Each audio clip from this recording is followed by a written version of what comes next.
Hello viewers, আজ আপনাদের দেখাবো দেবহাটার ঐতিহাসিক বটগাছটি। বনবিবির বটতলা বা বনবিবির বটগাছ নামে পরিচিত এটি বাংলাদেশের সাতক্ষীরা জেলার দেবহাটা উপজেলার একটি অন্যতম গুরুত্বপূর্ণ ও আকর্ষণীয় স্থান। এটি স্থানীয়ভাবে বনবিবির বটগাছ নামে পরিচিত।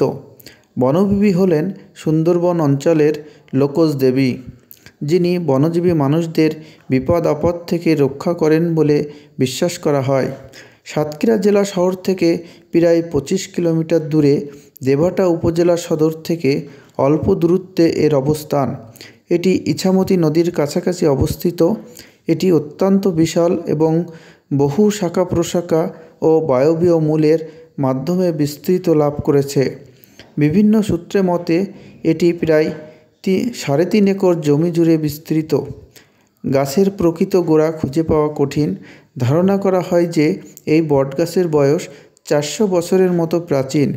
কেউ কেউ এটিকে 1000 বছরের প্রাচীনও মনে করেন। ব্রিটিশ আমলে বা তার আগে এই গাছটির জন্ম বলে ধারণা করা হয়। কিভাবে জন্ম তা নিশ্চিতভাবে জানা যায় না। বহু পুরাতন এই বটগাছটি একসময় সাধু ঋষিদের ধ্যানের স্থান ছিল। এখানে বিভিন্ন দেবদেবীর পূজা অর্চনা করা হতো এবং সনাতন ধর্মাবলম্বীদের বিভিন্ন অনুষ্ঠান পালিত হতো।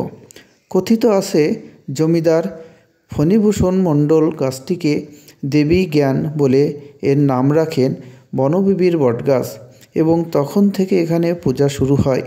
অনেকে বিশ্বাস করেন মনের কোনো কামনা পূরণের জন্য এখানে এসে বনবিবিকে স্মরণ করলে তা কাছে চাইলে মনের আশা পূরণ হয়। এটি দেবহাটা উপজেলার একটি গুরুত্বপূর্ণ দর্শনীয় স্থান এবং স্থানীয়দের কাছে একটি জনপ্রিয় বিনোদন কেন্দ্র হিসেবে বর্তমানে পরিচিত।